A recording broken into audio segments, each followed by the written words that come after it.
Hello everyone, good morning. সবাই কেমন আছেন? আমরা ভালো আছি। তো আমার নতুন একটি ভিডিওতে সবাইকে স্বাগতম। তো চলুন, বৃষ্টি হচ্ছে, বাইরেটা দেখাই আপনাদেরকে। রেমাল ঝড়ের জন্য এই অবস্থা, ফুল গাছগুলো পুরো উল্টে গেছে। দেখুন, উঠোনটাও ভেজা ভেজা হয়ে গেছে, একভাবে বৃষ্টি হচ্ছে। যাই হোক, ঝড়টা তো সেভাবে হলো না, যার জন্য ভালোই লাগছে, বৃষ্টি হচ্ছে সারাদিন। তো বলতে বলতে আমি চলে এসেছি আমার ঘরটা, বিছানাটা গুছিয়ে এবার আমি ঘরটা ঝাড় দিয়ে নিলাম। তো ছেলে ব্রাশ করে পড়তে বসে গেছে। তো চলুন, এবার আমি বোতলগুলো জল ভরে রেখে ঘরটা মুছে আসি। তার মধ্যে রান্নাঘরটা ক্লিন করে নিয়েছি। এবার ঘরটা মুছে আমি ফ্রেশ হয়ে রান্নাঘরে চলে যাব।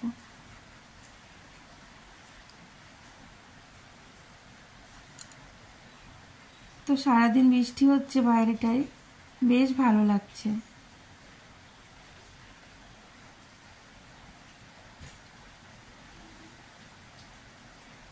মেঘ না ডাকলে, শুধু শুধু বৃষ্টি হয়ে গেলে বেশ ভালো লাগে। চলুন, আমি রান্নাঘরে চলে এসেছি। আগে দুধটা জ্বালিয়ে নেব, কারণ কারেন্ট নেই, তো ফ্রিজ বন্ধ আছে, যার জন্য ফ্রিজে দুধটা রাখলে নষ্ট হয়ে যেত। ওর জন্য আমি সকাল সকাল দুধটা একটু জাল দিয়ে নিলাম, যাতে নষ্ট না হয়। আমি ভাতটা বসিয়ে দিলাম, ভাতের চালটা ফুটে এসছে, এবার চালটা দিয়ে দেব।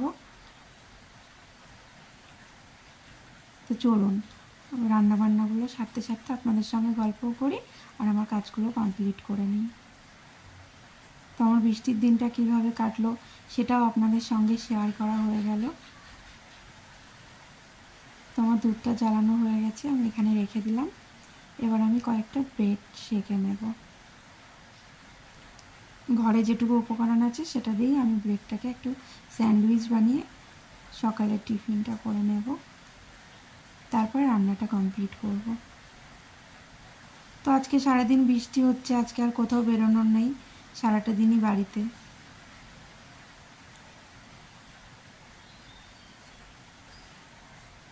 তো চলুন, দেখতে থাকুন। আশা করি আমার ভিডিওটা আপনাদের ভালো লাগবে। সারাদিন যেটুকু কাজ করলাম পুরোটা তো আর শেয়ার করা সম্ভব হয় না, পুরোটা ভিডিও বানানোও সম্ভব হয় না। ওর জন্য যেটুকু ভিডিও বানাতে পেরেছি সেটুকু আপনাদের সঙ্গে শেয়ার করছি। যদি ভালো লাগে একটা লাইক কমেন্ট করবেন প্লিজ।